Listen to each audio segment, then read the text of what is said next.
não... Ok, então, pessoal, uma boa noite aí, agora começou a gravar, boa noite oficial aí pela enésima vez, e a gente estava comentando sobre a prova. Eu já liberei para vocês as notas da prova, vocês devem receber um e-mail, algum adzinho que informa que está disponível a nota.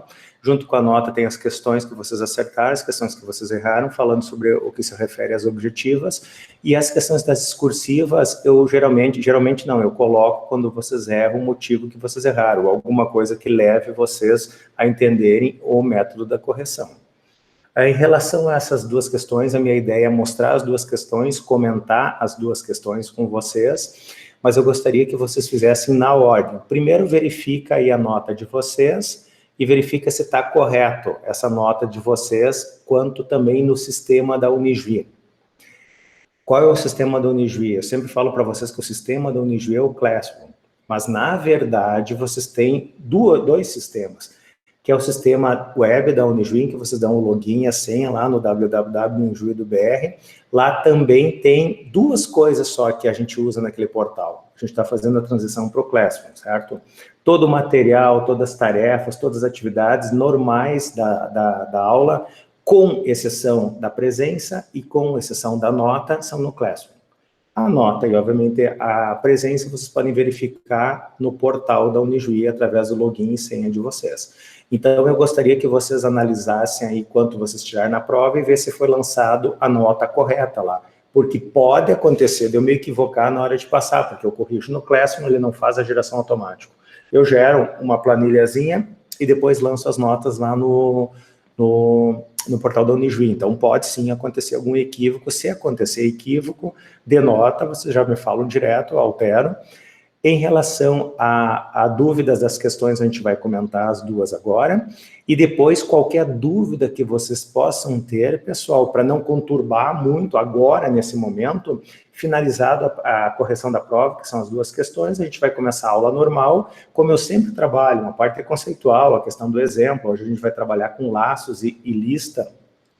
Já está os slides disponíveis, e depois no final da aula, da metade para o fim, lá eu sempre deixo um tempo para vocês tirarem dúvidas e fazerem as atividades pertinentes da aula. Nesse momento eu vou fazer aquele velho esquema, vou para a sala de dúvida, então se vocês tiverem dúvidas de correção, podem entrar lá bem de boa, a gente conversa, explica, para vocês entenderem onde vocês erraram.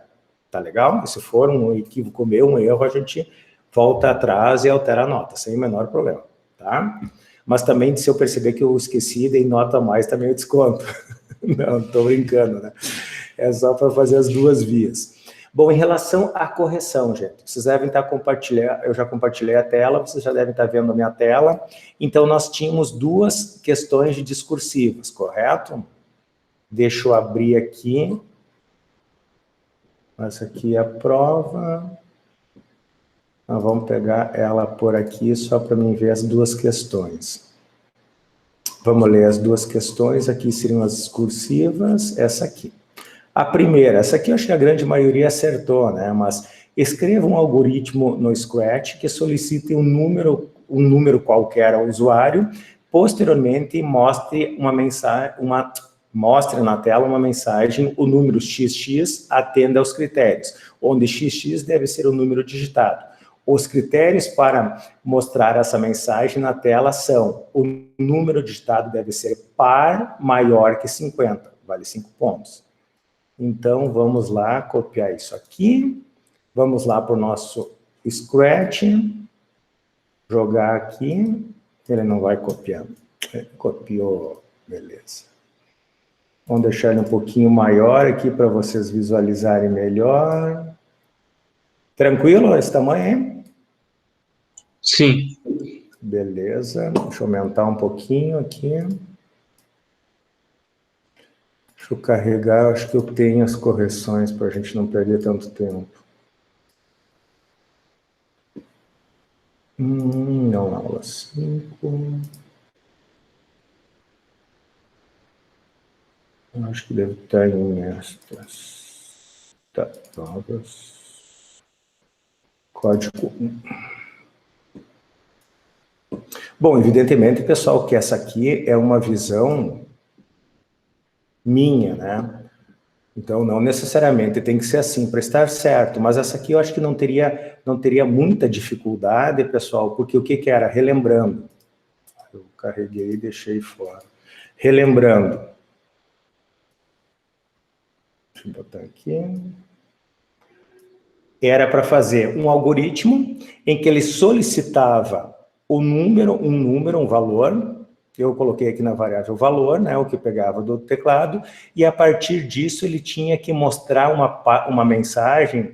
Isso aqui eu não considerei também, porque muitos falavam assim, ó, o número atende os critérios, o número não atende aos critérios. Se a gente for ao pé da letra aqui, o que eu pedia? Eu pedia que se ele atendesse os critérios, vocês podem verificar, vocês mostram, os critérios para mostrar essa mensagem na tela são o número digitado deve ser par maior que 50. Então, esse é o critério para mostrar. E qual a mensagem que eu queria que mostrasse?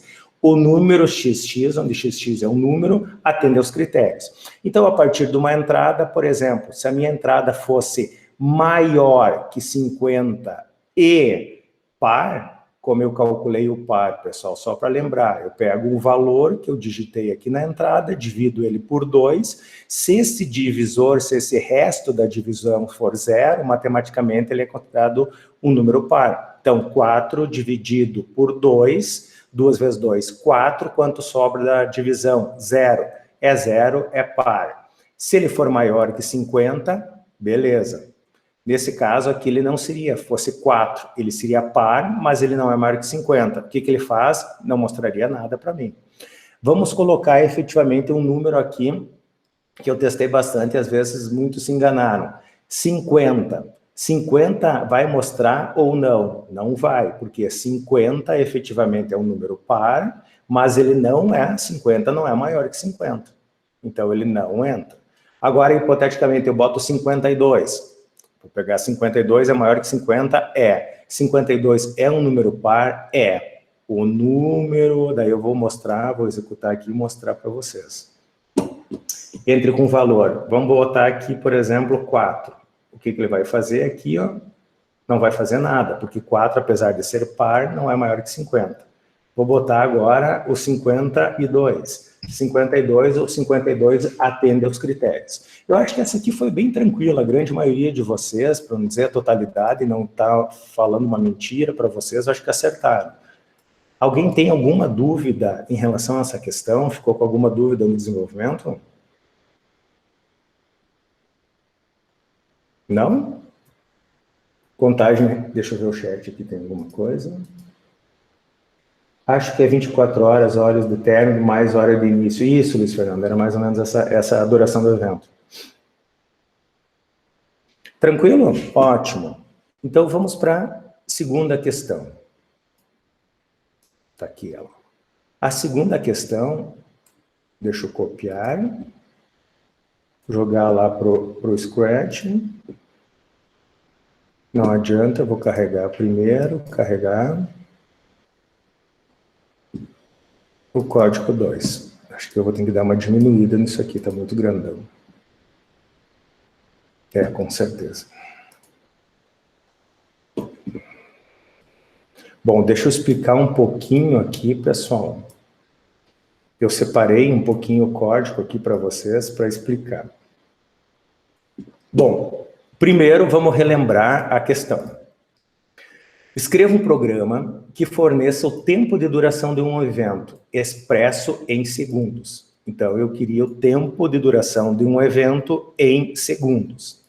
O programa deve solicitar ao usuário o horário de início do evento e horário de fim do mesmo para realizar o cálculo. Então, vocês tinham que pedir horário de início do evento, horário de fim do evento. Ambos, quais ambos? Horário de início e final, no formato hora, minuto e segundo, certo? Então, vamos separar, Jack, né? Vamos separar isso em duas partes.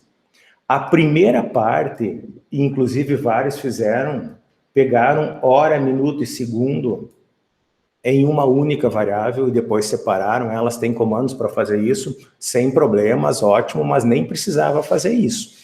Está errado fazendo assim? Absolutamente não, até é mais elegante. Mas eu só pedi uma hora de início e uma hora de final. Eu separei aqui para ficar mais didático, pessoal. Aqui à esquerda, essa tripona aqui, né? O Scratch não é feito para fazer grandes programas, a gente já conversou sobre isso. Ele só tem a minha entrada de dados, tá? Então, o que eu faço?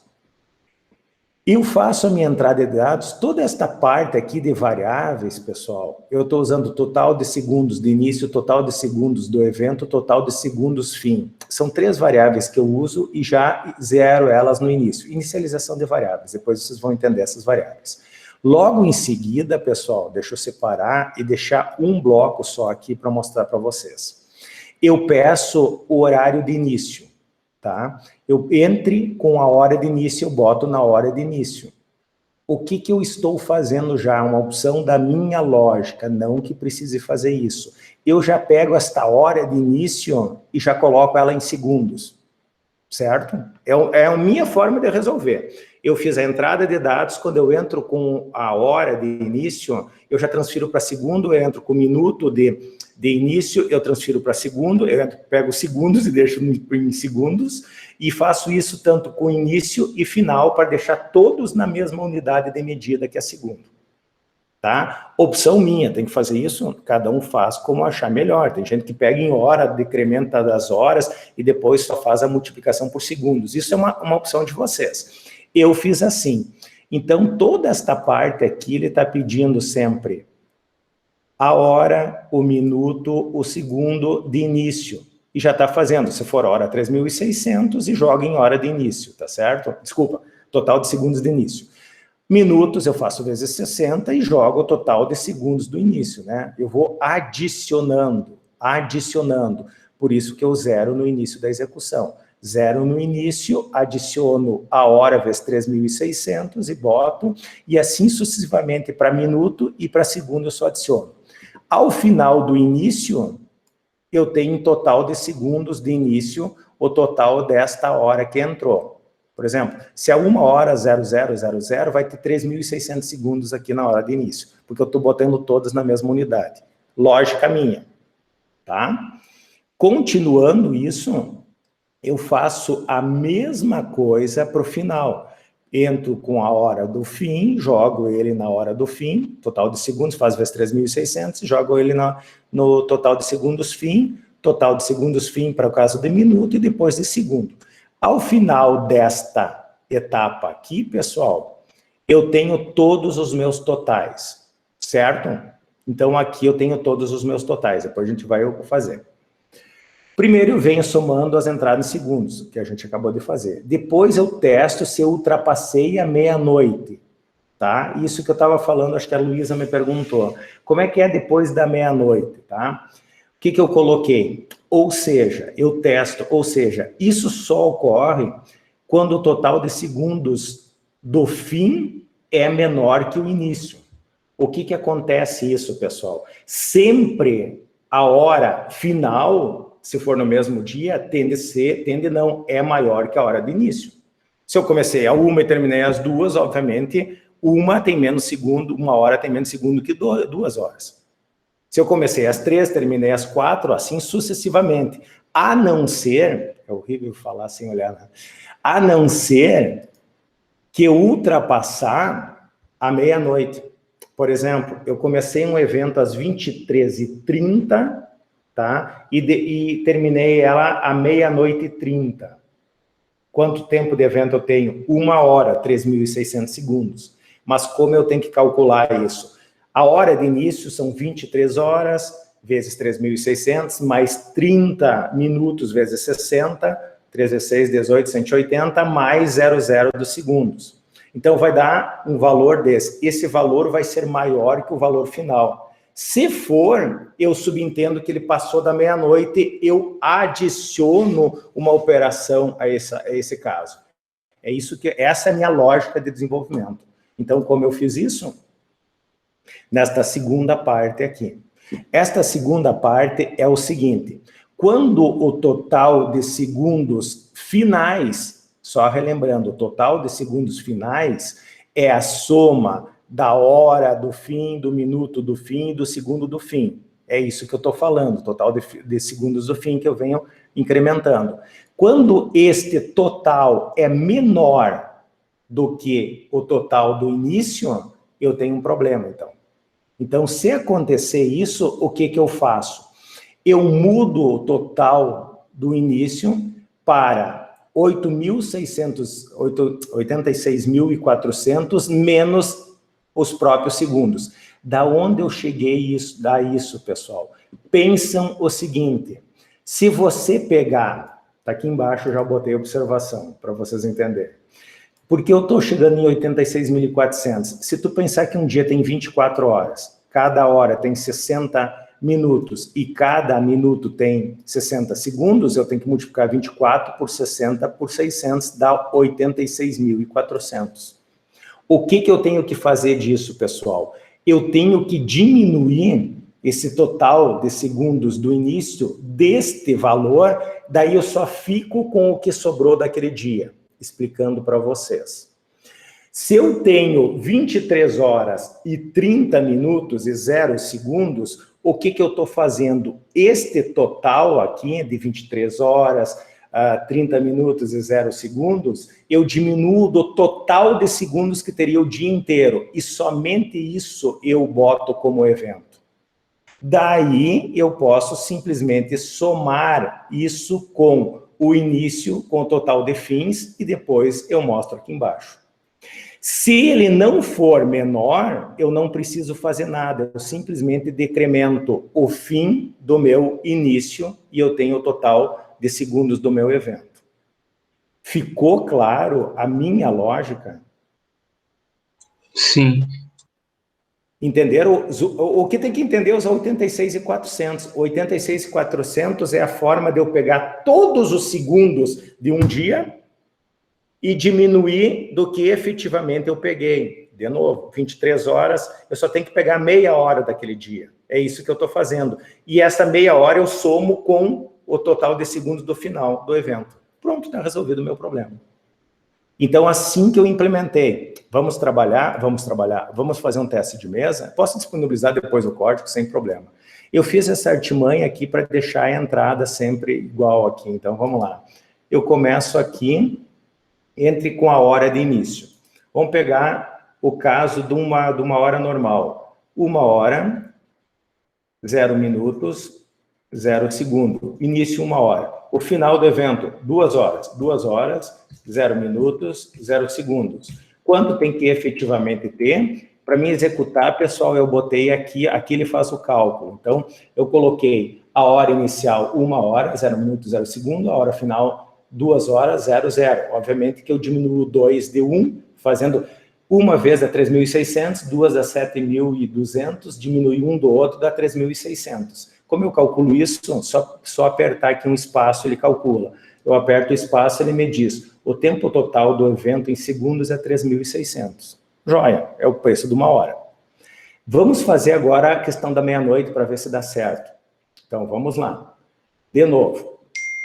Comecei aqui do 0, vou colocar que comecei às 23 horas, 30 minutos e 00 segundos. Agora, a hora de fim, 0 hora, 30 minutos, 0 segundos. Então, recapitulando, comecei às 23h30, 30 com 0, e acabei à meia-noite e 30. De novo, aqui eu tenho o quê? Meia hora deste dia, por isso que eu estou diminuindo o total dos segundos do dia, vezes isso aqui vezes 60, isso aqui vezes 60, isso aqui vezes 60, somando de 60, diminuo daqui, só pego esta meia hora. Aqui dá meia hora, mais meia hora daqui, dá 1 hora, tem que dar um retorno de 3.600. Vou dar um espaço, 3.600. Fechou? Podem fazer com todas as possibilidades aqui de vocês. Pegaram um pouco a ideia, pessoal?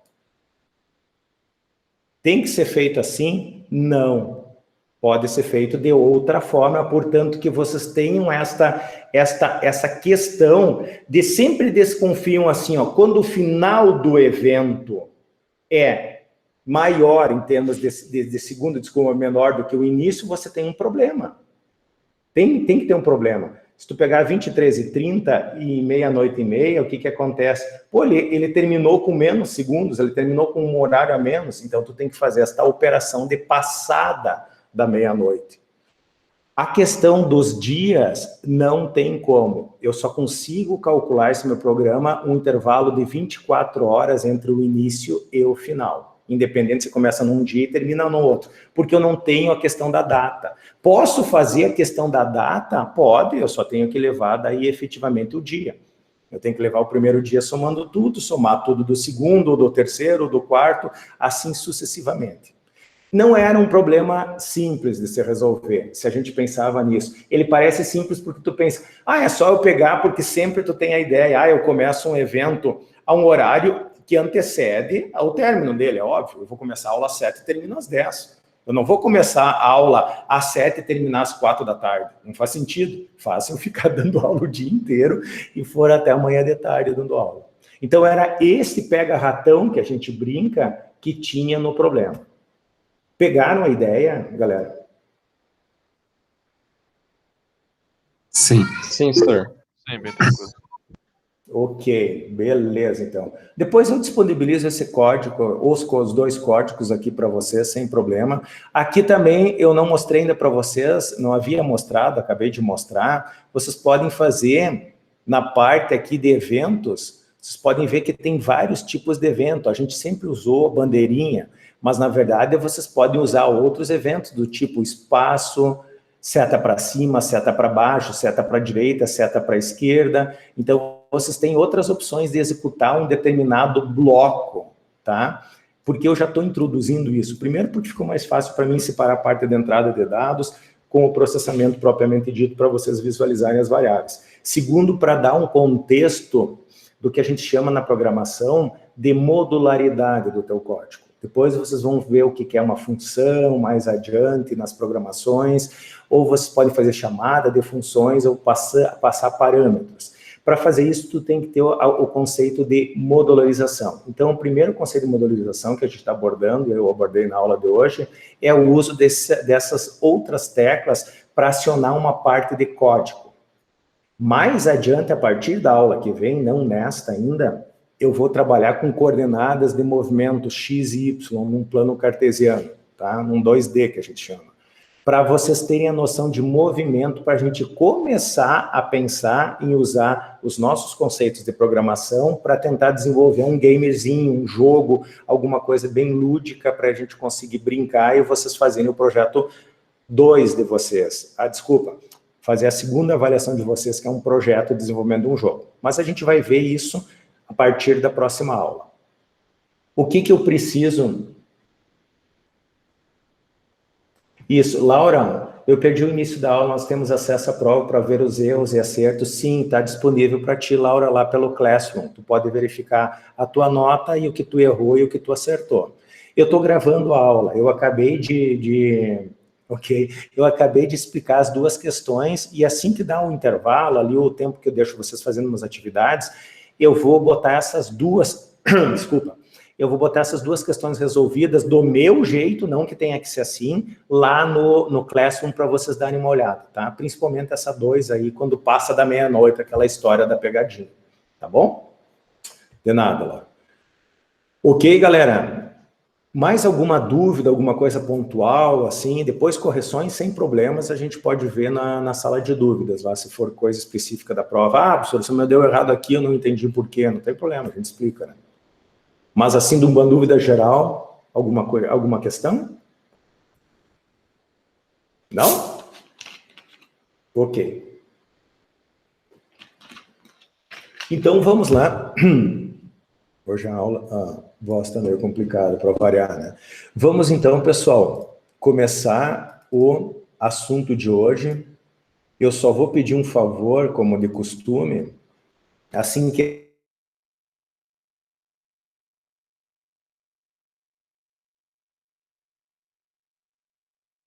entrar em modo de full screen aí da apresentação dos slides, alguém me dá um ok, tá? A gente nem precisaria usar os slides, a gente podia ir direto para o Classroom, para o Scratch, mas vamos lá.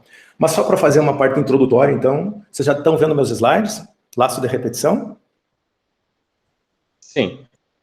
Obrigado. Vamos lá, então. Qual é o tema da aula de hoje? O tema da aula de hoje são dois, na verdade. São os famosos loops, tá? Ou famosos laços de repetição, que vão dar um dinamismo muito maior para vocês na hora de codificar. Vai ser possível fazer códigos mais enxutos a partir disso. Vai ser possível, junto com desvio condicional, fazer validação de entradas, coisa que eu não conseguia fazer. Coisas do tipo assim, eu dizia assim, ó, entrem com número positivo. Tu tinha que pressupor que o usuário é um ser inteligente, e não é, né? E sempre entraria com esse valor positivo. Por quê? Eu disse, vocês têm que fazer uma comparação. Quando uma entrada é positiva? Quando um número é maior que zero, ela é positiva, senão ele vai ser negativo. Menos 4 é maior que zero? Não, é menos 4. Então, ele é negativo. Com desvio condicional, eu resolvo esse problema? Resolve. Então, tu poderia pegar a entrada e verificar a minha resposta ou a minha variável de entrada é maior que zero? Não é, pede de novo a entrada. Daí, como tu ia pedir novamente a entrada se a criatura conseguisse digitar mais um número negativo? Tu teria que ficar adivinhando quantas vezes? Não, você coloca isso dentro de um laço e vai perguntando, enquanto a minha entrada não for um número positivo, pede a entrada, até que o cara se toque. Para isso eu preciso de um desvio condicional, testar uma condição, e eu tenho que ficar girando em torno de um mesmo código. Para isso, a gente usa os laços de repetição. Esta é a ideia. Então, como o próprio slide aqui está mostrando, o laço de repetição, ou o famoso looping, ele tende a executar, a partir de uma condição, um determinado número de vezes, um determinado trecho de programa. Então, o que acontece? Usualmente, deixa eu pegar minha canetinha, usualmente, na programação estruturada, eu já falei isso para vocês, quando eu falava de desvio condicional, você segue uma linha de atuação, geralmente de cima para baixo, instrução a instrução, linha a linha. O interpretador ou compilador, ele vai ler o código e vai executar, vai ler o código e executar, vai ler o código e executar de forma sequencial de cima para baixo. Literalmente uma pilha. O que acontece quando a gente trabalhava com desvio condicional, uma condição? Ele podia executar uma determinada instrução ou não. Por exemplo, isso aqui eu tinha um desvio condicional, a partir dessa condição o programa chutava para outras linhas ou não. Isso é um desvio condicional. Um laço ou um loop, ele vai ficar rodando um número X de vezes um determinado conjunto de comandos, ou ele vai ficar rodando esse determinado conjunto de comandos a partir de uma condição. São as duas possibilidades de você fazer loop. Ou a partir de uma condição, tal qual é o desvio condicional, você, ou através de um número finito. Repita 10 vezes o trecho abaixo. Então, essa é um pouquinho da ideia do laço de repetição. Muitas vezes os livros de algoritmos usam a questão de looping, certo? Quando, e eu já devo ter falado isso para vocês usam uma condição do tipo assim, ó, fique executando esse trecho aqui enquanto o A for menor que 5. É uma condição. Então, enquanto o A for menor que 5, ele vai ficar executando um determinado número ou um determinado trecho de código. Se eu boto essa condição, nada melhor que dentro desse meu laço, algum momento eu incrementar esse meu A. Porque senão acontece aquela coisa que a gente já comentou. Professor, o meu programa não está fazendo nada. Ele tá em loop. Porque possivelmente tu testou, faça enquanto A for menor que 5 e tu nunca mais incrementou o A. Mas o que vai acontecer? Não vai acontecer nada, ele vai ficar eternamente rodando aquele código até tu dar um Ctrl+C ou uma bandeirinha vermelha lá, um botãozinho vermelho, desculpa, para parar a execução.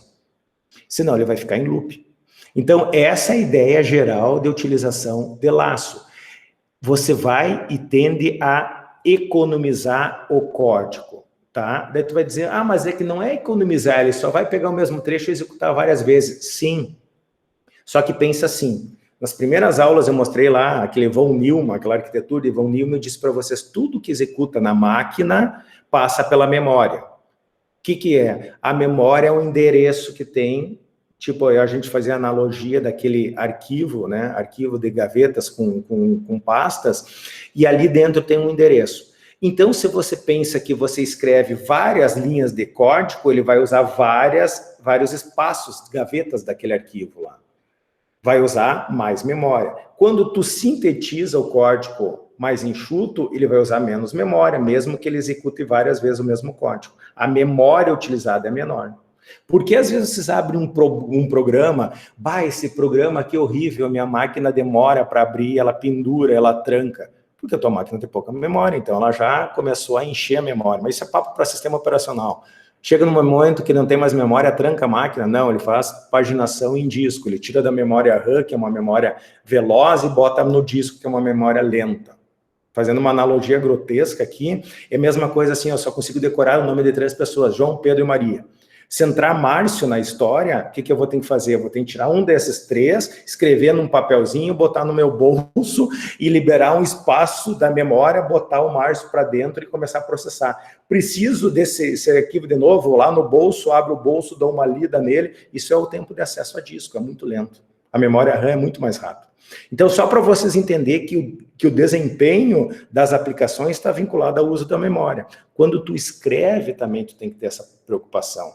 Salz, então meu programa aqui, esse que a gente está desenvolvendo no Scratch, ele vai ficar muito mais lento se eu fizer sem o uso de laço. Eu vou te dizer, não vou mentir, realmente esses programas simples, a tendência é ter um impacto muito pequeno, mas à medida que você faz sistemas mais complexos, ou programação com problemas mais complexos, com certeza isso dá uma diferença sensível.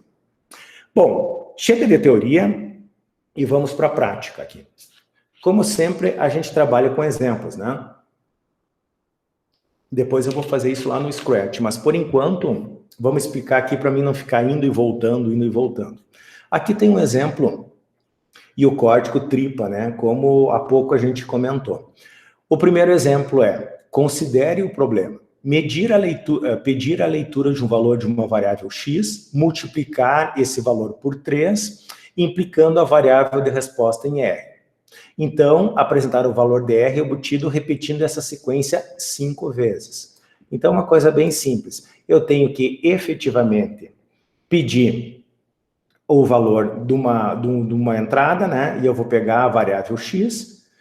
Esse valor de x eu vou multiplicar por 3 e vou mostrar o valor que eu coloquei em x. Então, eu entrei com o valor, botei ele como resposta, multipliquei por 13, botei em x e mostrei por 2 segundos. Vou repetir isso aqui. 1, 2, 3, 4, 5. Literalmente aqui vocês podem ver que eu fiz aquela tripa, né, de código. Olha o tamanho desse código.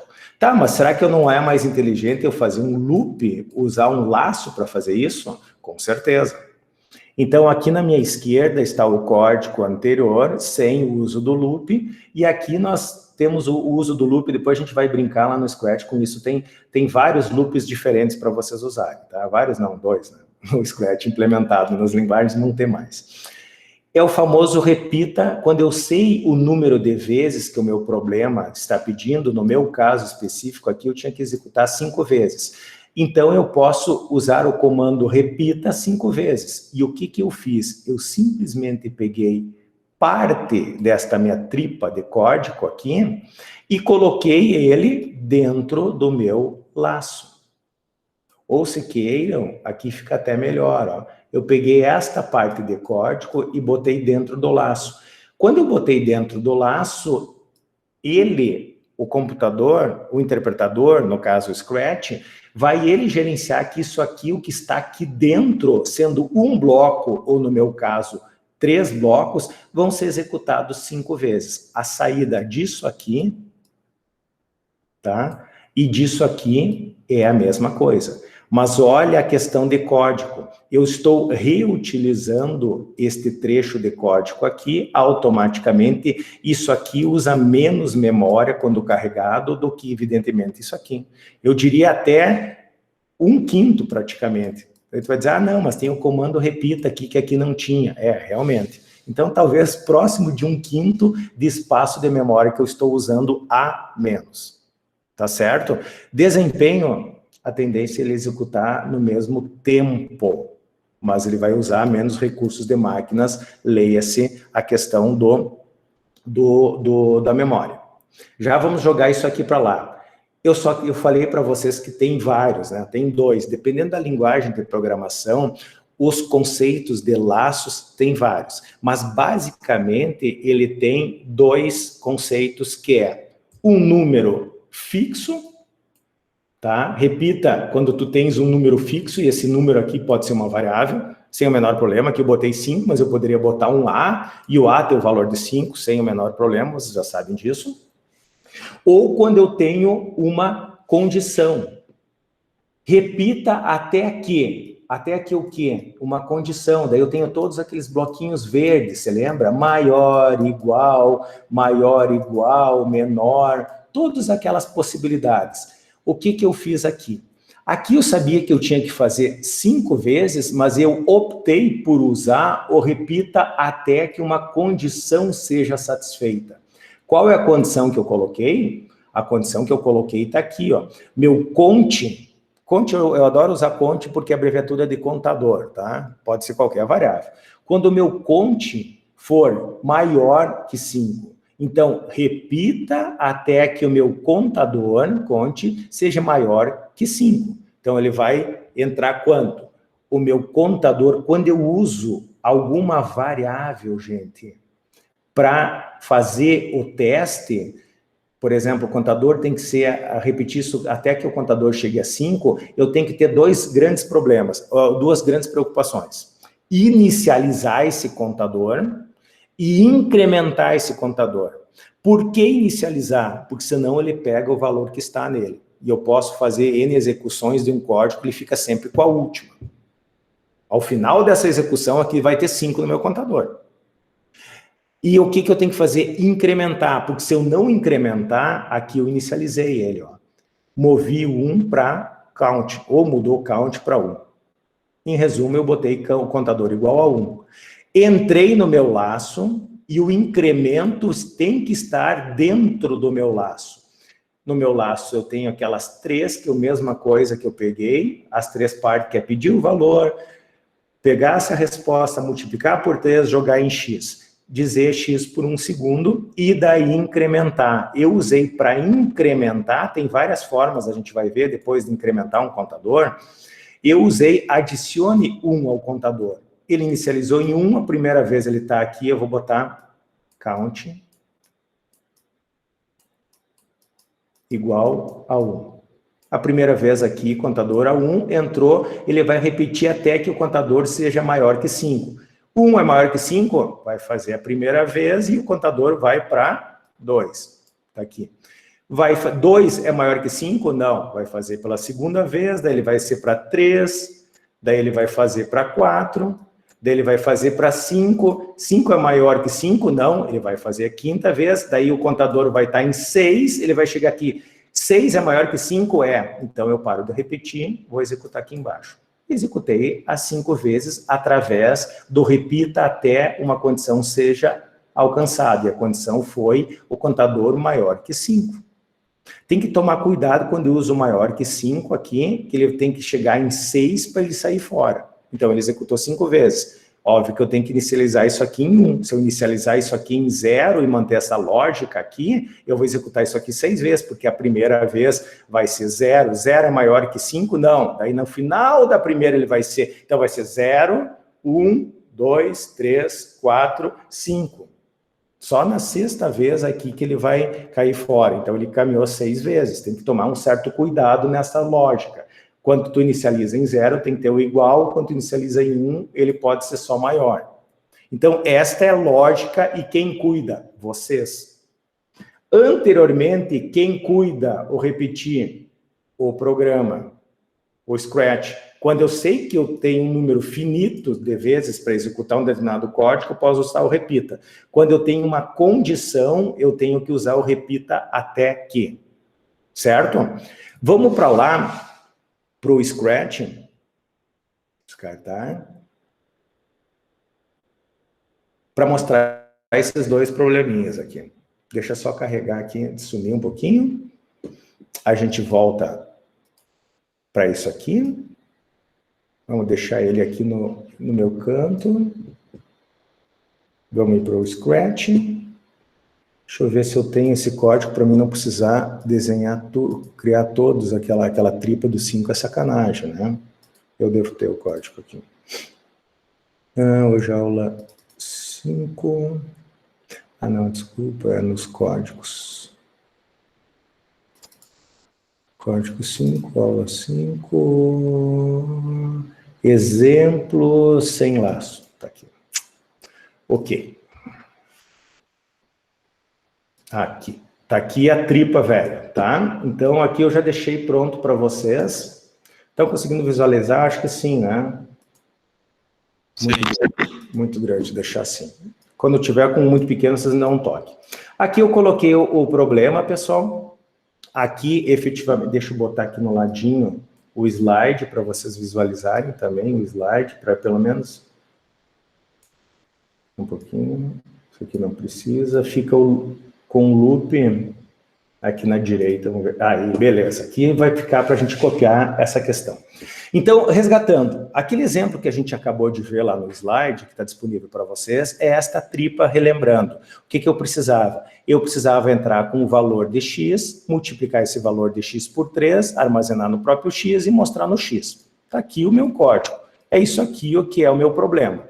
Só que o problema pediu para mim fazer isso 5 vezes. Bom, até a aula passada, até o início da aula de hoje, vocês simplesmente iriam fazer isso durante 5 vezes. E daí, obviamente, dá todo esse código aqui. Isso não se discute, tá? Então, vamos lá, vamos executar só para dizer que eu não estou mentindo. 1, ele vai mostrar 3, né? Porque sempre multiplica. 2, 6. Quantos segundos eu botei? 2 segundos. 3, 9, 3 vezes 3, 9. 4 é a quarta vez, 12. E a última vez vai ser 5, 3 vezes 5, 15. E parou. Beleza. Certo? Está resolvido o meu problema. Só que, obviamente, isso ficou muito ruim. Nós podemos usar a questão de controles, e por isso que eu falei, quais os controles nós temos aqui em laranja? Nós temos o repetir, tá? Nós temos o sempre, que eu não mencionei. Aqui é C, espere até aqui e repita até aqui. Então, vamos lá. O sempre eu não combinei com vocês, mas sempre tem que tomar um cuidado. Existem alguns casos, tá? E a gente vai brincar, quando a gente brincar com game, com movimentação, em que eu sempre deixo o ator caminhando. Daí ele pode fazer um joguinho dele fazer efetivamente alguma manobra para a direita, para a esquerda, para saltar alguma coisa. Então eu poderia usar o bloco do sempre, com parcimônia. Por quê? Porque o que acontece quando eu uso sempre? Ele sempre vai ficar executando isso. Ah, mas como eu paro? Bom, tu para aqui no stop, ou depois, logo em seguida, eu vou mostrar para vocês que tem um comando, um break, tem um parar script, ou parar todas as scripts. Depois a gente vai ver isso. Mas, por enquanto, vocês guardem que existe, sim, um bloco de um laço infinito, que eu tenho que parar esse laço infinito. Tá? Uma vez que você sabe que existe isso, deixa no ladinho. Vamos nos ater a implementar os dois esquemas que a grande maioria das linguagens tem, que é quando eu repito com um número fixo de vezes, quando o meu problema me permite eu adivinhar ou propor um número finito de vezes, ou quando eu não sei quantos números são, mas eu baseio isso numa condição. Primeiro, vamos fazer um número finito de vezes. Bom, tá aqui o repita. O que eu tenho que repetir? A ideia era pegar, deixa eu separar isso, pegar essa parte aqui, vou deixar isso desacoplado, entrar com a variável x, multiplicar x por 3, botar em x e mostrar a x por 2 segundos. Isso aqui eu peguei errado. Isso aqui, então, eu quero executar quantas vezes? 5 vezes. Simplesmente boto 5 vezes, coloco aqui, está resolvido. Então, vamos botar aqui 0,5 segundos, tá? Para ser mais rápido. Vamos ver se vai dar a mesma coisa? Vou clicar, entre com o valor de x. 1, e acabou. que aconteceu? Fiz alguma bobagemzinha aqui. 5 vezes 3, ele deve ter dado algum problema com esse 0,5, com certeza. Olha aqui. Entre com o valor de x, 1, 3, 2, 6, 3, 9, terceira vez, quarta vez, 4, 12, 5, a quinta vez, 5, vai dar 15 e acabou. Pessoal, aqui eu botei ponto 5, tá? Ele não interpretou, ele não sabia o que era ponto 5, ele parou de executar, por isso que deu aquele errozinho. Ótimo, eu fiz o mesmo código que a gente havia feito anteriormente, usando o repita 5 vezes. Tá, mas eu não quero usar o repita 5 vezes. Lá no exemplo, vamos deixar isso aqui no lado. Tu não usou o repita, tu usou uma condição. Joia, então a gente vai usar uma condição, vou colocar dentro do laço aqui, ao meu mesmo código. Qual é a condição? Bom, a condição seria eu pegar um operador e verificar o maior. A gente usou lá. Quem maior que 5? Uma variável. Para mim criar um contador, eu vou ter que criar uma variável do tipo contador. Eu já tenho ela aqui bonitinha, count, só botei lá para vocês enxergarem. Contador aqui, já estava criado. A variável count. Então, quando o count for maior que 5, eu vou executar aqui. Vou começar a fazer o primeiro grande erro, tá? Que é o quê? Criei a variável e executei. Ele estava com count 0, ele começou.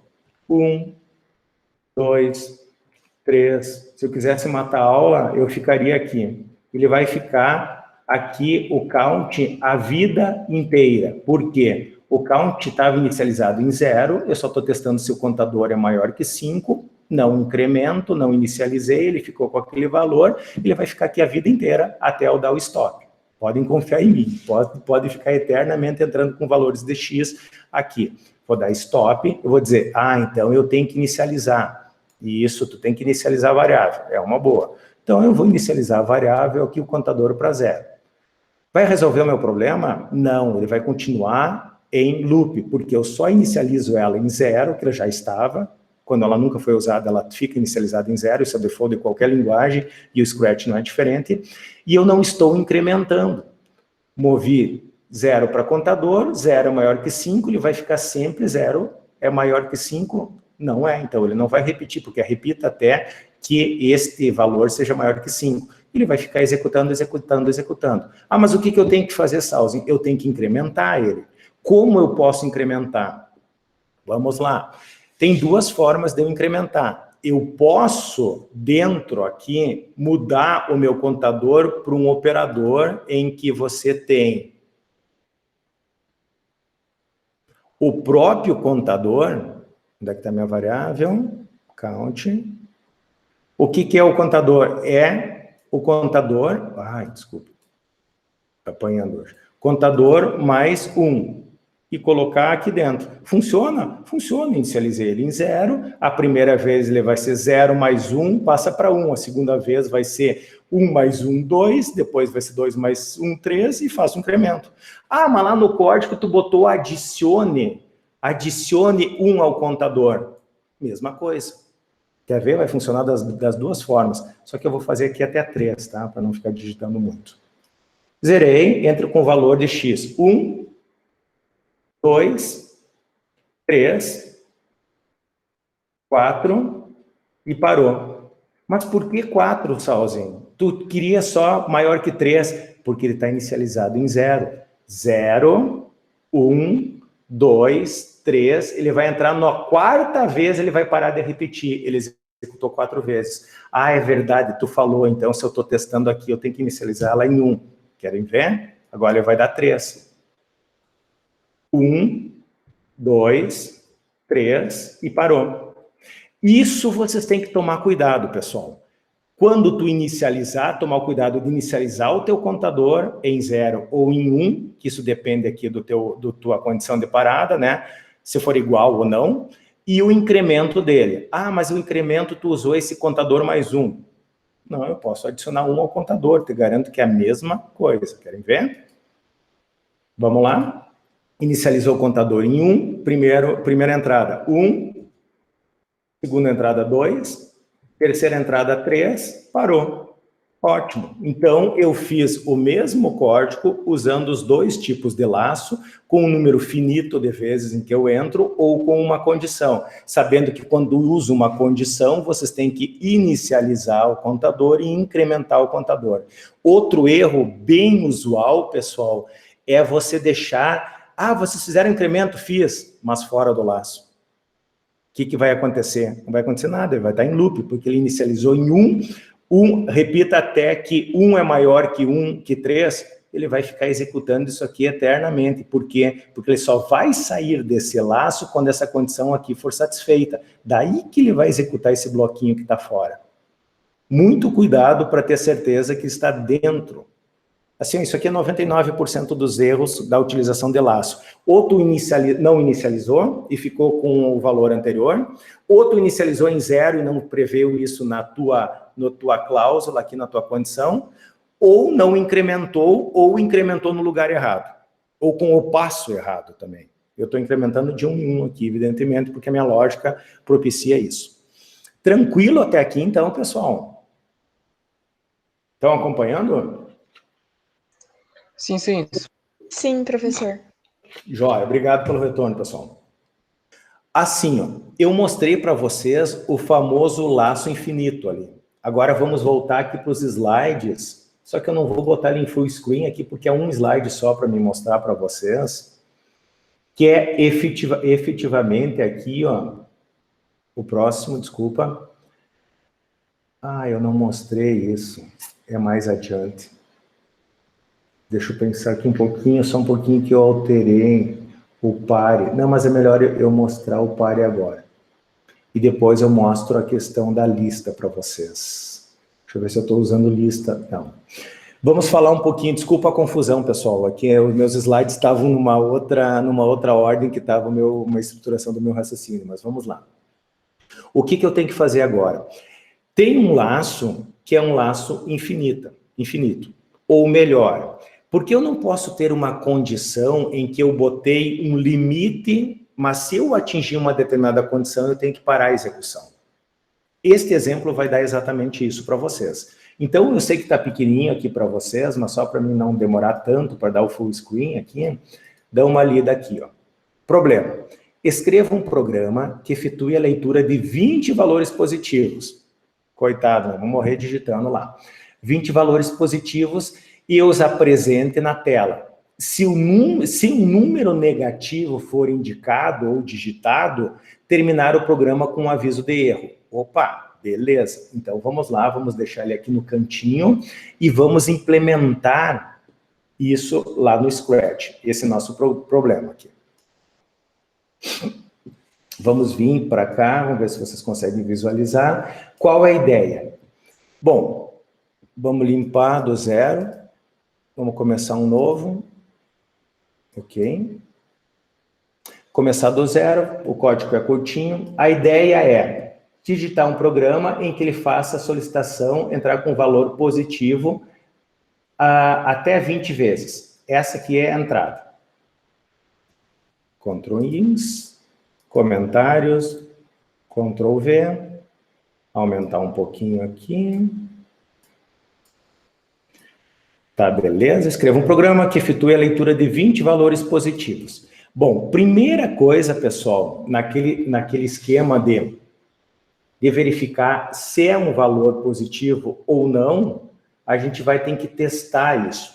Como a gente testa se um valor é positivo ou não? Ele é positivo se ele é maior que 0. Ele é positivo. Mas eu não quero parar a execução, ou melhor, não quero considerar ele, eu quero que pare a execução efetivamente quando for digitado um número negativo. Então, eu vou testar a minha entrada. Primeira coisa, eu vou fazer o início, vamos tentar escrever isso aqui por partes, tá? O evento, desculpa. Vamos pedir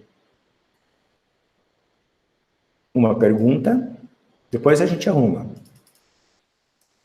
Entre com um valor. A gente vai saber que a gente pode entrar até 20. Ah, positivo. problema é esse. Entre com valor positivo, ele vai ter uma resposta, eu vou ter que ter uma variável, vamos criar uma variável, sei lá, número. Certo? Mude o número para minha resposta. Agora vamos começar. Eu já entrei com a variável. Eu tenho que testar se esse número aqui é um número positivo. Se ele for digitado um número negativo, eu tenho que dar uma mensagem de erro. Joia, então eu vou usar o famoso C. Está aqui no cantinho, ó, o meu código. Vou usar o meu C. Onde está o meu C? Vou colocar. Se esse número for menor que 0, quem é o número? O próprio nome dele é número. Se o meu número for menor que 0, eu vou dar só uma mensagem, vou dizer erro. Por enquanto eu vou fazer isso, tá? Então, escreva um programa que efetue a leitura de 20 valores positivos. Por enquanto, eu só estou testando se a minha entrada é positiva. Se um número negativo for indicado, termine o programa com aviso de erro. Por enquanto, eu só vou botar um erro. Então, vamos lá. Entre com um número positivo. Eu boto 13, ele não vai fazer nada. Perfeito. Vou botar um número negativo. Menos 5. Deu erro. Joia. Já validei a minha entrada. Aprendi a validar a entrada. Simplesmente fazendo um teste. Certo, mas na verdade o meu problema era para ele parar a execução quando dá ocorrência no número negativo. Quando dá ocorrência no número negativo, eu sei que está aqui, ó. Ele vai me dar o diga erro. Então isso aqui já está pronto. Mas ele não me pediu para entrar com um valor. Então vamos deixar isso aqui de lado. Eu gosto de fazer assim. Eu fiz esse problema está isolado aqui, eu já resolvi. Quando ele é um número negativo. Agora eu vou pedir 20 entradas. 20 entradas, então eu vou usar um laço. O laço, qual é a cor mesmo? Eu tenho problema com cor, laranja. Repita. Quantas vezes tu quer repetir? 20 vezes. Joia. Então é 20 vezes aqui. O que tu vai me pedir 20 vezes? O número. Legal, tu vai me pedir 20 vezes o número. Tu vai me pedir o número, vai botar a resposta em número, ótimo. Quer mostrar ele também para vocês verificarem aqui o número? Pode, vamos botar aqui. Diga. Aliás, vamos botar por um tempinho, né? Porque senão ninguém vai enxergar. Vamos botar o pensar. Número, onde é que está minhas variáveis? Minha variável número, vamos mostrar por 0,5 segundos, para não demorar muito. Escreva um programa que efetua a leitura de 20 valores. Repita 20 vezes, entra com o número, bota a resposta no número, mostra o número por meio segundo. Vamos ver se está certo. Entre com o valor. 1, 2, 3, 4. Evidentemente que eu não vou ficar até 20, mas ele ia até 20 aqui, pessoal. É isso que ele está me pedindo aqui. Aliás, não está me pedindo, eu estou resolvendo. Então, eu já vi que isso está funcionando, vou dar um stop. Agora eu vou começar a juntar as partes que eu tinha. Eu já entrei por 20, mas eu tenho que parar quando ele for indicado um número negativo. Então assim, ó, assim que eu peguei o número, antes de dizer o número, eu vou testar se esse número é, e somente vou mostrar se ele não for. Vamos ver se vai funcionar? Ou seja, peguei o número, joguei a resposta aqui, testo. Se ele for menor, ele vai dar um erro. E vai continuar o problema. Eu sei que não resolveu o meu problema de parar, depois eu vou fazer isso. Mas se não for negativo, ele vai me mostrar o número e vai para o próximo. Vamos ver se está certo? Entre com o valor 1, mostrou, foi para o próximo. Entre com o valor 2, mostrou, foi para o próximo. Menos 3. Opa, foi para o próximo? Como menos 3 foi para o próximo? O número é menor que 0, por que não deu erro? Eu acho que eu não fiz certo. Deixa eu dar o stop. Deixa eu ver se está certo. Peguei número menor que 0, diga erro. Tá certo? Ele deve ter dado execução anterior. Às vezes a gente clica 2 vezes. Não sei se já aconteceu isso para vocês. Possivelmente é. Vamos ver. 1, ok. 2, ok. Menos 3. Tá dando pau. Que jóia, quando a gente quer mostrar um código que não funciona, né? Vamos ver aqui o que eu fiz.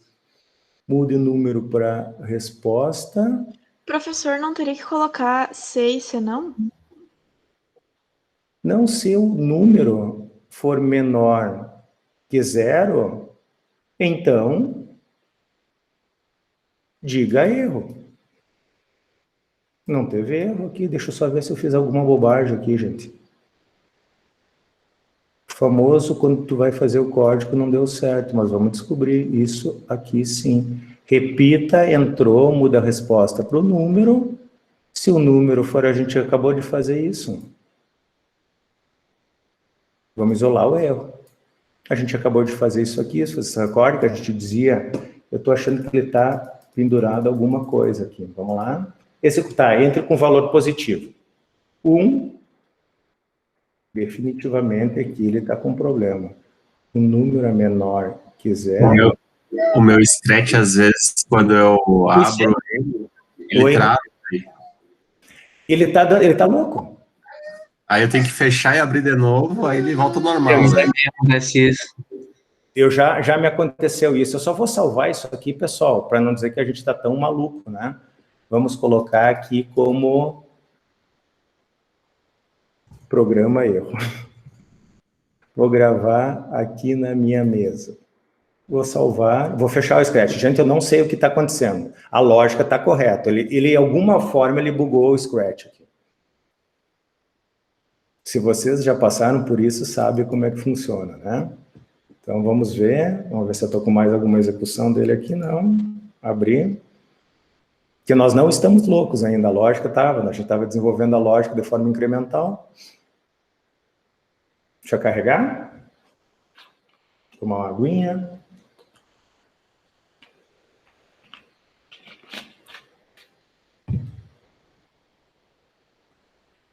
Beleza. Aumentar aqui para vocês, para visualizar. Vou abrir ele. Meu Deus, hoje tá. Na mesa, a gente brincou que era erro, né? Então tá na mesa. Programa erro, SBTs. Deixa eu carregar. Deixa eu dar um zoom aqui maior para vocês. Tá uma carroça essa minha máquina. Está na hora de eu dar um boot nela. Beleza, deixa eu dar mais um zoom, botar para cá. Bom, vamos lá. Aqui eu só isolei, então. Vamos voltar. Entra com valor positivo, resposta no número. Se o número for menor que 0, diga erro. Vamos ver? Entra com o número 1, não fez nada, correto. Vou executar de novo. Eu acho que é aqui que ele se perdeu. Entre com o número positivo, vou botar menos 2, ele tem que dar erro. Erro. Beleza, o código está certo. Tá? Em algum momento ele se perdeu, pessoal. Então, vamos de novo voltar ao nosso código. Agora, eu vou... Pergunta um valor, a gente vai botar isso aqui para dentro, botar isso aqui para cá. Se esse número for, ele vai dar erro. Entre com valor positivo. 1. Definitivamente ele está se perdendo. Entre com valor positivo. 2.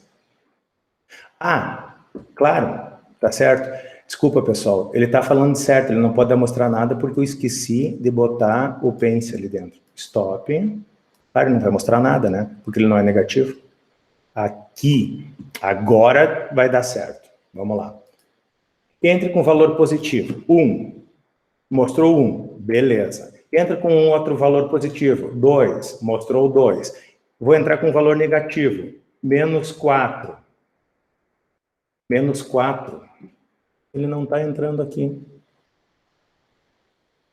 Quando eu boto, não tem sentido isso, cara. Não tem sentido. Vocês estão entendendo o erro, né? O erro tá que ele não tá dando erro aqui. O erro tá que ele não tá dando erro, é ótimo. Só que se eu tiro isso aqui, que loucura, cara.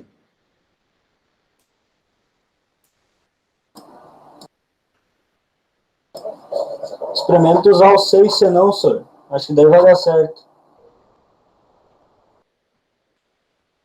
Como ser senão? Não tô entendendo. Botar pensa um número no senão.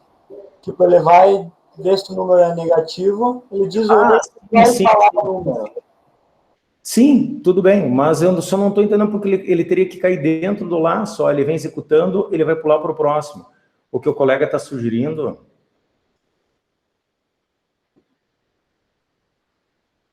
Mas não tem lógica, cara. O que o colega está sugerindo é assim, ó. Se for negativo, dá erro. Se não, dá mensagem. Mas não tem muita lógica. Sir, Oi? não tem que parar o script? Mas eu parei... Não, depois sim. Eu nem cheguei nessa parte ainda. Nós estamos com um problema, efetivamente, aqui para ele continuar de rodar. Por exemplo, ele vai mostrar. Menos 2, entra com o valor positivo. Ele não mostra o erro, cara. Mas eu acho que ele disse o erro, professor, só que bem rapidinho, se tu ficar prestando atenção... Gente, meu Deus do céu, com certeza. Bah, Tico e Teco hoje estão bravos. Estava tudo certo, pessoal. Ele estava dizendo, olha a ignorância minha, eu não vi isso. Ele estava dizendo, só que é tão rápido, eu não dei o pause por 2 segundos, só achei que ele não estava fazendo nada. Tudo isso aí foi uma rateada minha. 1000 desculpas, tá? Não precisa esse senão aqui, hein? Ainda bem que eu não sou teimoso, né?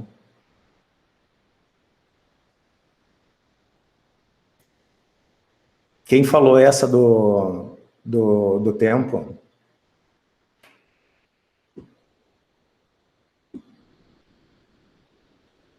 Tá, onde é que está o valor do erro? Diga erro. Quem falou, eu agradeço, tá? É esse erro, sim. Aqui dentro. Daí, isto aqui. O que é a lógica?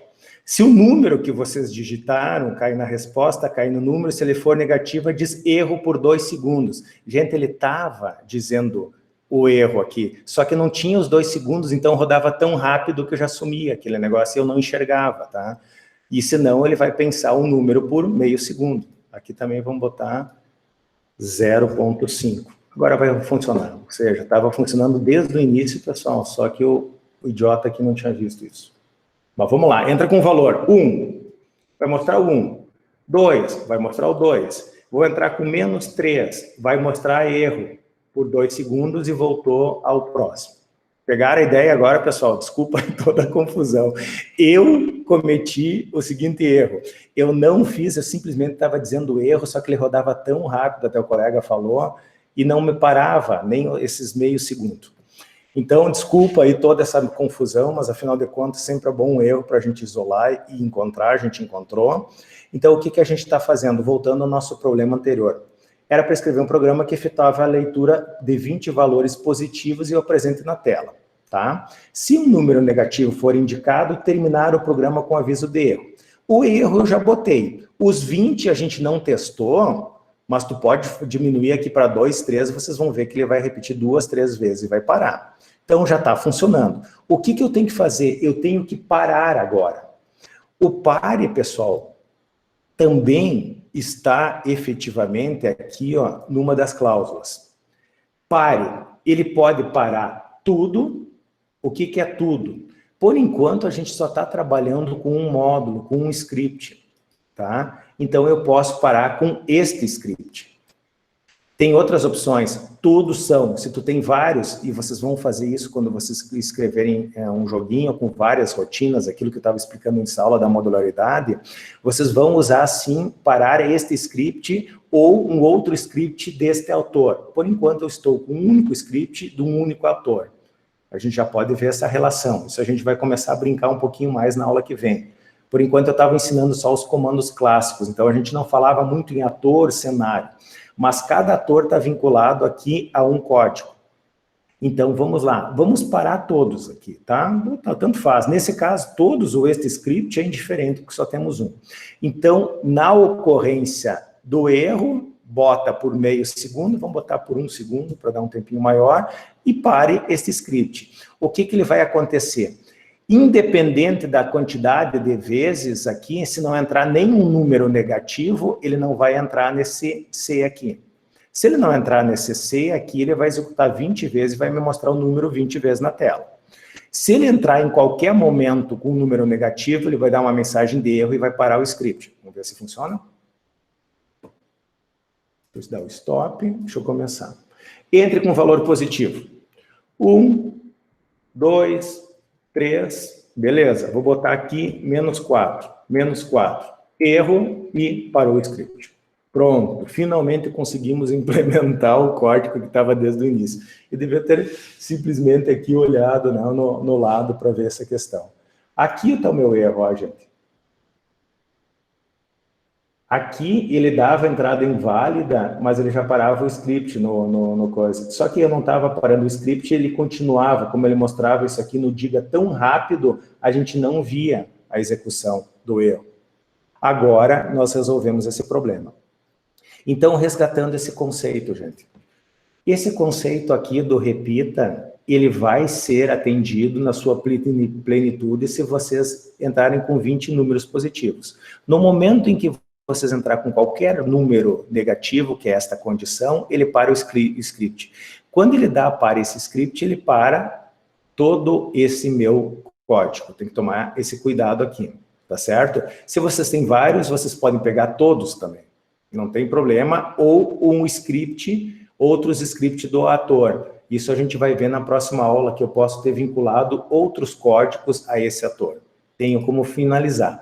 Então, este break que a gente estava explicando aqui, essa parada, é justamente isso, é quando você quer parar um número finito de vezes.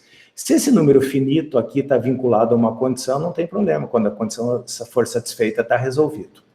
Pois bem, o que apareceu agora nesse problema aqui, pessoal? Se eu estou executando ele, vamos executar só 3 vezes aqui, para ser um número finito de vezes, não vou digitar nenhuma vez um número negativo, e vou botar os 3 primeiros números. 1, 2, 3. Parou a execução. Vocês viram ali que ele mostrou 1, mostrou 2, mostrou 3.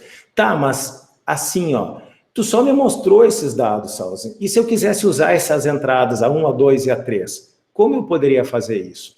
Bom, até então eu não tenho, porque eu estou salvando tudo em uma única variável. A minha variável é a minha variável número. O objeto que a gente tinha estudado anteriormente, que é foco aqui desse slide aqui, é o uso de vetores, tá? O Scratch, não sei se isso é legal, mas assim, ó, ele trabalha o conceito de vetor, chamando vetor de lista. Toda e qualquer outra linguagem de programação, a nossa próxima, que vai ser o Octave ou o MATLAB, que é tipo de um C, vão usar o conceito de vetores.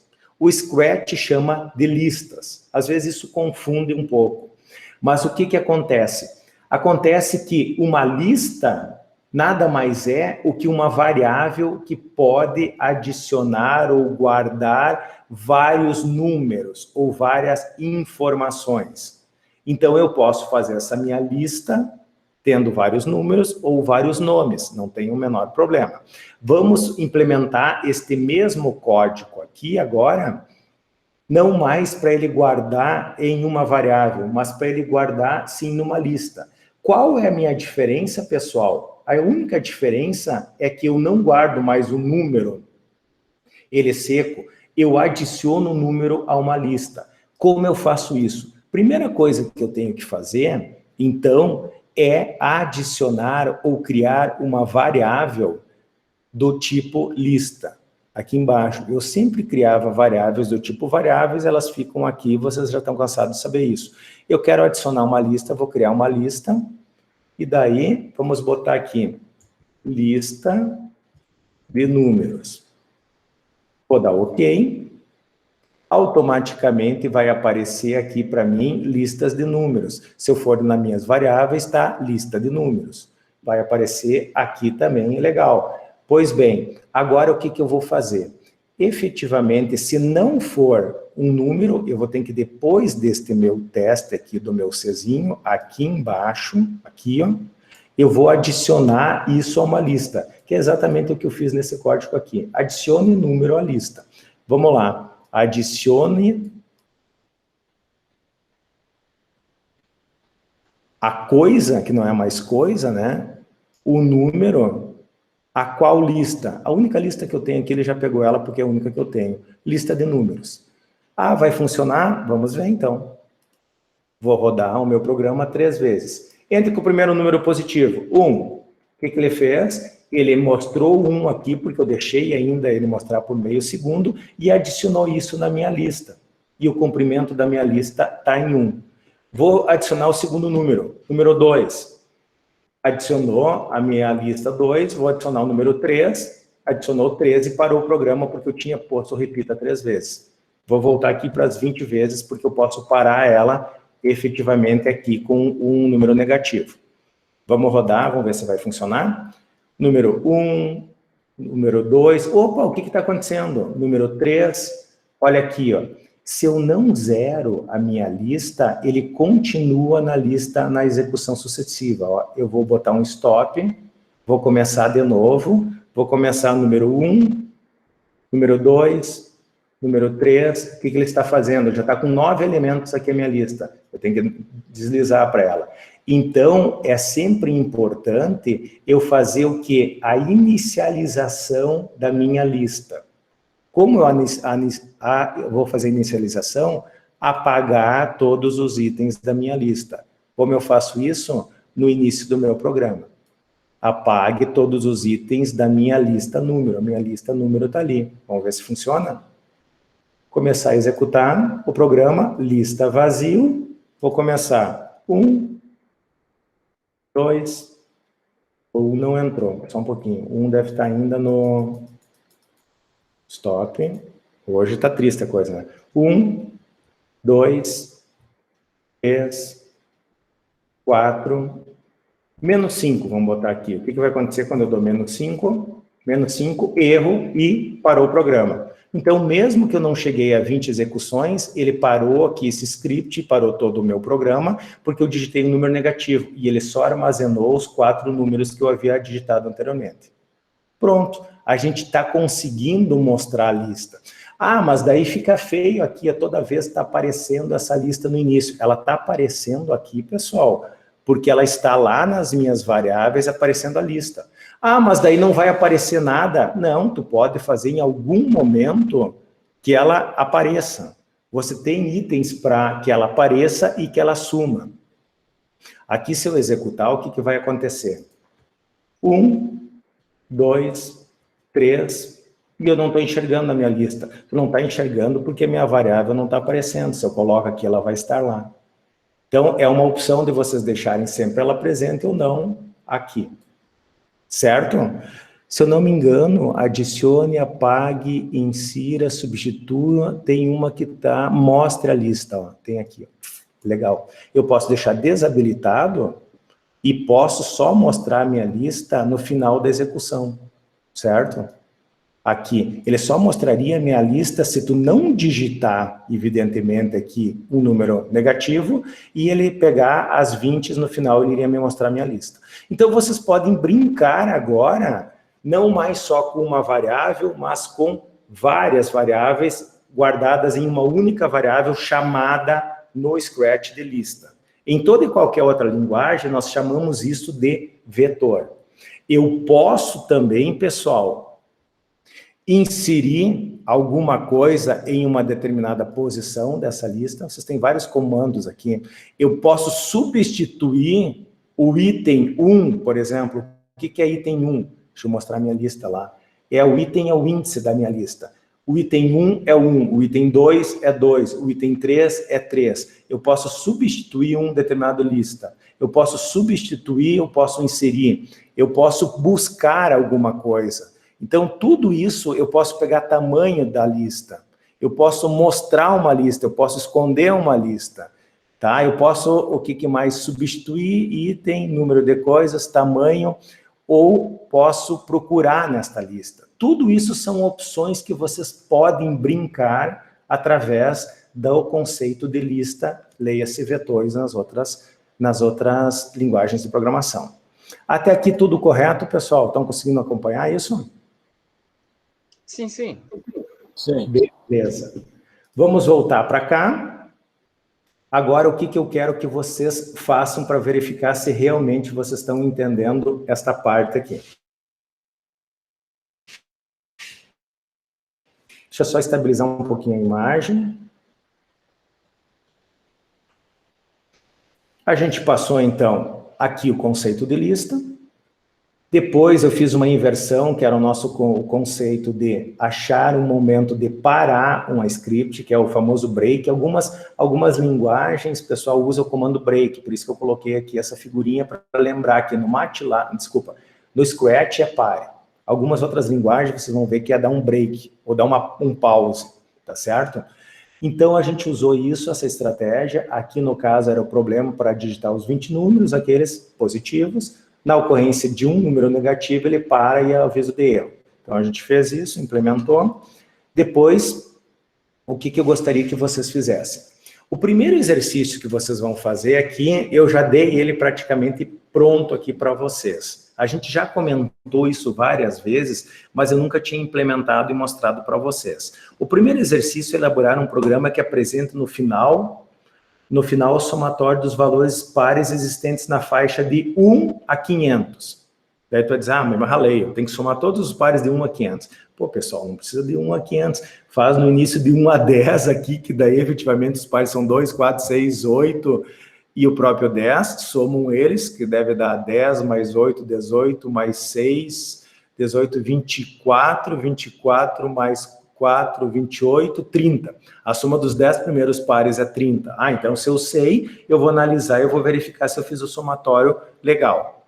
Mas para mim fazer o somatório dos números pares em um intervalo, primeiro de tudo eu tenho que saber o que é um número par e o que é um número ímpar. Um número par, eu coloquei aqui um programinha bem simples, que ele pede a digitação do número, guarda isso no número, pega uma variável resto, que vai receber a divisão deste número por 2 e o comando resto. O que é resto? Se tu pega, por exemplo, eu digito 4, ele vai dizer que 4 é par. Por quê? Porque 4 está na variável número, 4 dividido por 2 é 2, 2 vezes 2 dá 4, o resto disto é 0, mudei 0 para resto, o resto é igual a 0, ele é par. Ah, beleza. Então eu já tenho a lógica para saber quando é par ou quando é ímpar.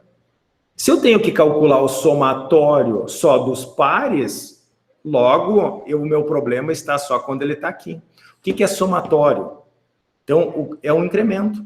Se eu inicio um somatório em 0, a cada novo par eu vou somando. A primeira vez o somatório é 2 e é 0, entrou o número 2 é par. Somatório mais o número 0 mais 2, 2. Vai o 2 para o somatório. No próximo, entra o próximo número 4. Soma os 2 mais 4 é 6, e assim de forma incremental. Ao final da execução, dentro desse intervalo, tu vai ter todos os números, somatório de todos os números pares. Precisa fazer até 500, faça até 10, se ele funcionar até 10, ele vai funcionar até 500. Então, este é o primeiro problema de vocês. De novo, aqui não é a solução, aqui é só a lógica para descobrir quando o número é par ou ímpar. Querem fazer assim, querem fazer direto, de outra forma, como vocês quiserem. Segundo, o segundo exercício que vocês vão fazer é elaborar um programa que calcule o fatorial de um número qualquer. Então, vocês vão pedir, digite um número qualquer, um n. Então, tu vai botar lá 5. Daí, vocês têm que me dar o fatorial. Vocês vão dizer, eu vou digitar 5, vocês vão me dar o fatorial de 5 é 120. Da onde eu tirei? Para quem não lembra, fatorial é pegar o número e multiplicar ele pelo seu antecessor até chegar em 1. Ou começar do 1, multiplicando o número até chegar no número. Tanto faz. No caso, o fatorial de 5. É 5 vezes 4 vezes 3 vezes 2 vezes 1. 5 vezes 4, 20. 20 vezes 3, 60. 60 vezes 2, 120. 120 vezes 1, 120. Ah, é assim, parto do número e chego até 1. Então, vai pensar numa lógica com um laço para fazer isso. E botar essa operação aqui dentro. Mas eu posso fazer ao contrário, Salzinho, eu posso começar em 1 e vir até 5? Pode, já acabei de fazer, ó. 1 vezes 2, 2, 2 vezes 3, 6, 6 vezes 4, 24, 24 vezes... 24 vezes 5, 120, deve dar. Eu errei alguma coisa. 1 vezes 2, 2, 2 vezes 2, 6, 6 vezes 4, 24, 24 vezes 5, 120, deve ser isso aí, então. Certo? Dá a mesma coisa? Óbvio que dá a mesma coisa, como vocês querem implementar. Aqui ao lado, pessoal, eu já deixei alguns fatorais de 0 até 10 aqui, tá? Não façam com números muito grandes, tá, pessoal? Porque o Scratch tende a ser lento, tá? Para fazer esse tipo de coisa. Porque aqui vocês vão trabalhar com laço. Então, só vocês, evidentemente que você vai funcionar para qualquer um desses aqui, funciona para qualquer número, porque vocês fizeram isso de forma dinâmica. É isso que eu quero mostrar com o uso de laços. O terceiro exercício que vocês devem fazer hoje. Ler um número N qualquer, mesma coisa que o anterior, mas agora já tem uma outra condição, menor ou igual a 50. Então, esse N aqui só pode ser digitado um número menor ou igual a 50. Tá, e se eu não digitar um número menor ou igual a 50? Tu fica num laço perguntando. Digite um número menor ou igual a 50.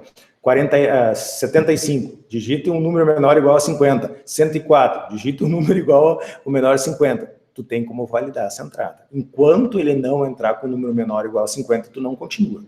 Ele entrando e apresentar o valor obtido da multiplicação sucessiva de N por 2 enquanto o produto for menor que 250. Então, vamos lá. Eu entrei com um número. Eu entrei com o número 2. Ele é menor ou igual a 50? Eu vou multiplicar o 2 por 2 de forma sucessiva. 2 vezes 2, 4 vezes 2, 8 vezes 2, 16 vezes 2, 32, 32 vezes 2, 64, 64 vezes 2, 128, 128 vezes 2, 256. Opa! Já não pode esse último 256, tem que cair em 128, porque tem que ser enquanto ele for menor que 250. Pegaram a ideia? Tem que pensar. Então, primeiro tem que validar a entrada, é um processo. A entrada validada, vocês pegam esta entrada e multiplicam de forma sucessiva por 2, enquanto o produto for menor que 250. Enquanto for menor que 250. Certo? Então, pense um pouquinho nisso. Vocês têm dividam em duas partes. Exercício 4. Escreva um programa que calcule a média dos valores digitados. Terminar o programa quando for digitado no número negativo. Aqui tá boinha, né? Então, na verdade, eu já sei um programa para terminar um número quando é negativo, só que eu tenho que dar a média no final. Então, vamos lá. Escreva um programa que calcule a média dos valores digitados. Então, vamos lá. Vamos botar o valor 1, 2, 3. E vou botar menos 4. Daí, o que ele tem que aparecer? Parar o programa e ele digitou 1, 2 e 3. 1 mais 2, 3. 3 mais 2, 6. Ele digitou 3 números porque o quarto foi o critério de parada. Então, 6 dividido por 3, média 2 e parou a execução. Mas é assim? Tem que pensar. Se ele digitou 5 números, agora eu vou me complicar, né? Vamos lá. 1, 2, 3, 4, 5 menos 7. São 5 números, daí eu tenho que somar. 5 mais 4, 9, mais 3, 12, mais 2, 14, mais 1, 15. 15 dividido por 5 números, que foi exatamente o número que eu digitei, até chegar no sexto, que era o critério de parada, vai me dar a média 3. E parou o programa. Pegaram a ideia? Esta é a ideia do programa. Então, vocês podem ver que o problema ele se tornou mais complexo, mas vocês têm que dividir ele em várias etapas, daí fica fácil. Primeiro, eu vou ver a determinação de parar. Parou o programa? Parou. Calculou a média, beleza? Calculou a média, beleza? Apresentou, introduz a parada. Quando eu introduzo a parada, eu tenho que estar consciente que eu tenho que mostrar antes de parar o programa a média. E para fazer a média, eu tenho que contar as entradas válidas. Tem que usar um contador, botar um somatório, pegar o somatório e dividir pelo número de entradas, da média. Tem que pensar tudo nisso? Tem que pensar em tudo isso. Tá? De novo, os problemas ainda são simples se a gente souber dividir esses problemas em vários problemas menores. O quinto, lembrando aí do ensino médio, né? Construa um programa que apresente os 10 primeiros números de uma PA, progressão aritmética, para quem não lembra, né? Sendo lido o primeiro termo e a razão. Por exemplo, numa PA, se eu te dou que o primeiro termo é 1 e a razão é 3, e eu tenho que dar os 10 primeiros números, eu vou dizer 1, 4, 7, 10, 13, 16. 1, 2, 3, 4, 5, 6. Aqui 6. Eu iria continuar somando. A razão é 3, então é óbvio, é só tu somar. 19, 21, sucessivamente. Então é assim que eu trabalho. Tu começa com o primeiro termo 1, soma a razão, te dá o segundo termo. Soma a razão, te dá o terceiro termo. Soma a razão, dá o quarto termo, e assim sucessivamente até chegar em os 10 primeiros números da PA. Acho que é tranquilo isso aqui, né, pessoal? E a última questão, para vocês fazerem, escreva um programa que apresente a série de Fibonacci. Não sei se vocês já conhecem a série de Fibonacci, mas é bem interessante, tem vários livros aí escritos sobre essa teoria, né, que ele reza a estrutura do mundo, né? Então, tu vai olhar numa árvore, o número de folhas de uma árvore, ele tende efetivamente às medidas universais, a série de Fibonacci. Então, é um assunto bem legal. Mas o que é essa série? Ela é uma sequência de incrementos, que a gente vai explicar agora. A série de Fibonacci, escreva um programa que apresente a série de Fibonacci até a posição igual ao número fornecido pelo usuário. Então, por exemplo, o usuário vai me dar o número 5. Entre com o número 5, tu tem que dar até o quinto termo da série de Fibonacci. Ignora o zero, tá? 1, 2, 3, 4, 5, tu vai ter que mostrar 1, 1, 2, 3, 5. Me dá o número 7, até a sétima ordem da série de Fibonacci. 1, 2, 3, 5, 8, 13. Vamos entender o que é essa série de Fibonacci. A série de Fibonacci é formada pela sequência 1, 1, 2, 3, 5, 8, 13, 21, 34, etc. Grande coisa, né? Vamos lá. Essa série se caracteriza pela soma de um termo, posterior com o seu termo anterior subsequente. Por exemplo, se o usuário entrar com um número 3, o programa deve devolver a resposta 1, que é o terceiro termo da série. 1, 2, 3. Ele está pressupondo aqui que o primeiro termo é o 0. Como ele chegou a isso aqui? 0 mais 1 é 1. 1 mais 1 é 2. 2 mais 1 é 3. 3 mais 2 é 5. 5 mais 3 é 8. 8 mais 5 é 13. 13 mais 8 é 21, vai ser o próximo termo da série. Então, tu sempre pega o termo atual, soma com o anterior. Tu começou a série em 0, o primeiro termo dela é 1. Tu pega o termo atual e soma com o anterior. 0 mais 1 forma o próximo termo, 1. Daí tu vai para o próximo termo. Tu está nesse termo aqui. 1 mais 1 gera o próximo termo, 2. Tu está nesse termo aqui. 2 mais 1 gera o próximo termo, 3. Tu está nesse termo aqui. 3 mais 2 gera o próximo termo, 5. Tu está nesse termo aqui. 5 mais 3, que é o anterior, dá 8, é o próximo. Tu vai ter que achar uma lógica para implementar isso até o N em que é fornecido para o usuário. Se o usuário te dá 3, tu tem que dar o 0, 1, 1.